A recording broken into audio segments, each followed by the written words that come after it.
Reading 70 from the Psychological Commentaries on the Teaching of Gurdjieff and Ouspensky by Dr. Maurice Nicoll, Volume 3. Great Animal House, March 22, 1947.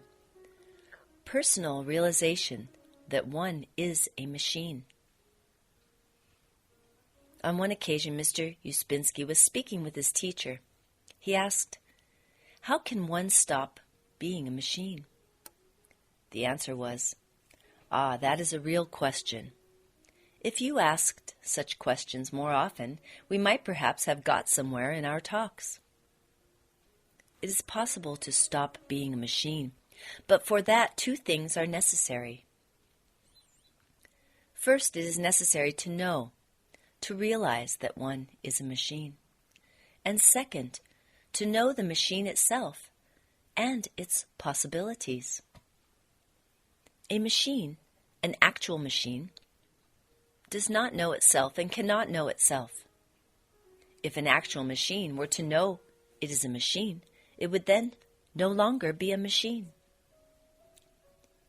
Such conversations were always about the fact that man as he is, asleep and driven by life, is a machine without seeing it, without realizing it, but that if a man begins to observe himself and to become conscious of himself, he can eventually cease to be a machine. In this teaching, this double view of man is always emphasized: mechanical man and conscious man.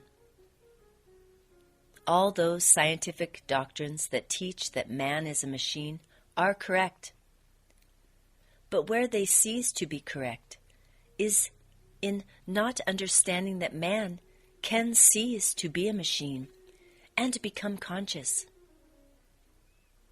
As was said, an actual machine, say an engine, cannot ever know it is a machine, and so must remain the machine that it is until it is worn out and broken up. Scientists may create a robot, but not a conscious one. There is not a single theory about man, O once said, that has not its truth. The theory that man is a machine is true on one scale. It is relatively true, but it is not true on all scales. To see all truth, to see the whole truth, or to begin to see what people call the whole truth, is a matter of seeing scale, and this requires a development of consciousness far beyond the so-called waking consciousness that man takes as full consciousness. In the light of full consciousness, what ordinarily appears as contradictory ceases to do so. Things fall into their right places in scale. "What is a sign of a development of consciousness?" I asked him. He said, "As I said, a development of consciousness means the power of being able to think in different categories, to see things on different scales, and so to think in different categories." He went on to speak of man himself being on different scales, and how the taking of mankind as all similar, on the same level, was a sign of undeveloped consciousness. As I remember that conversation with him very clearly, I will give some of the rest of what he said. Looking across at me, he said, "You do not realize different categories of thinking, different scales, different being. You take people too much as the same. You know this work divides mankind into 7 kinds of man. Men number 1, 2, and 3 are machines. They are each one-sided in their own way. Man number 4 is balanced. Man number 5, 6, and 7 are conscious. As long as you think as you tend to do, you will not be able to understand this. I mean that unless your thinking changes, your consciousness will not change, and you will then tend to take things on the same level, on the same scale, when actually they are utterly different and have no connection. He went on to say how this power of seeing that things are on different scales was essential for the gaining of force from the work and maintaining the strength of it in oneself. This, he said, is what is meant by evaluation of the work. Unless it is constantly renewed, the work falls down to the ordinary level of life and becomes drained of its force. I called it to myself afterwards the vertical feeling of the work. Scale is vertical, above and below. All self-remembering should be accompanied by this feeling. The ray of creation, when held in the mind, can by itself produce a change of consciousness, because it is supremely a vertical diagram of scale, of different categories, of different levels. What else can cure us of small emotions and thoughts, which spread over the day like a fungus? Let us now take the realization that one is a machine. Who yet has begun to suspect that he or she is a machine? It begins when we can take photographs of ourselves. A photograph is not a single observation, but a series of observations of oneself over a period. One becomes aware of something separating from what hitherto was the undigested mass of oneself, covered over with advertisements and pictures of oneself. One is startled to catch a glimpse of this photograph, which does not correspond with any of the pictures one has used of oneself. Pictures of oneself and photographs of oneself are totally different things. They can never agree. One has possibly an uneasy moment.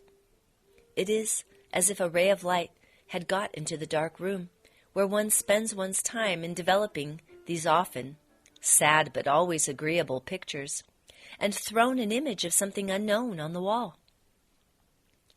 So I am not what I thought, one mutters. Exactly. One now becomes negative in many ways, for every moment of slightly increased consciousness, every experience of seeing oneself as machinery, that is, of awakening, is usually followed by a host of eyes that wish to keep you in their power and make you fall asleep again. I am not speaking of those moments of awakening that leave you silent and then terrified. Now, this work helps you according to where it is in you. It is designed to be in the highest parts of centers. Here, it can withstand the attack of negative eyes, and so a man can awaken eventually, if he renews his evaluation often. One must light a fire. It is bad to sleep too long. Is it not true that we all have dangerous negative eyes, so often not quite detected, not seen for what they are, that seek to make us feed the moon? That is, follow the endless labyrinths of useless suffering? Even the near presence of them can darken everything. So one must work, search and find something able to resist, something actually designed to break the power of them. Life made them, and so life cannot break them. That is why man, seeking to awaken, must have help from another source than life. As a machine formed by life, he will have the poison of negative states. All mechanical mankind has this. Only conscious man can help him, the man who has given up poisoning himself. All this work, coming from conscious man, is to do with breaking the wrong power of life over us. The worst power of life is the infection of negative emotions. It is something quite terrible. Have you yet reached that stage when you know it is quite terrible to be negative, even quite quietly to oneself? But the work, that is, conscious teaching, is stronger than life. If it were not, we would have no culture on the earth, no literature, no art, nothing civilized. Now, if one wishes to realize one side of one's mechanicalness, observe negative states. This takes a very long time because one keeps on justifying them. If you justify everything in yourself, all you think and feel and do, of course you will never see that you are a machine. Have you realized this? Seeing that one is a machine, therefore, demands not justifying. But that means letting go very much vanity and conceit, many pictures, buffers, attitudes, etc. You see, therefore, that it is complicated, one thing depending on another. One cannot just step out of oneself and become a different person. But one thing helps here. No one can endure the idea that he is a machine. That is one reason why we justify ourselves. Scientists say we are machines, but if you say to a scientist that he is a machine, he is annoyed. Now, because we have this feeling of dislike of being a machine, we have therefore something in us that does not wish to be a machine. This is an interesting fact. Think about it for yourself. But next time we will speak more of this machine that one is without knowing it. This typical way one has of taking everything and responding to it typically like a machine. It is quite wonderful to realize one need not be this typical life-stamped machinery. Do you think an ant, if asked, would admit it is a machine?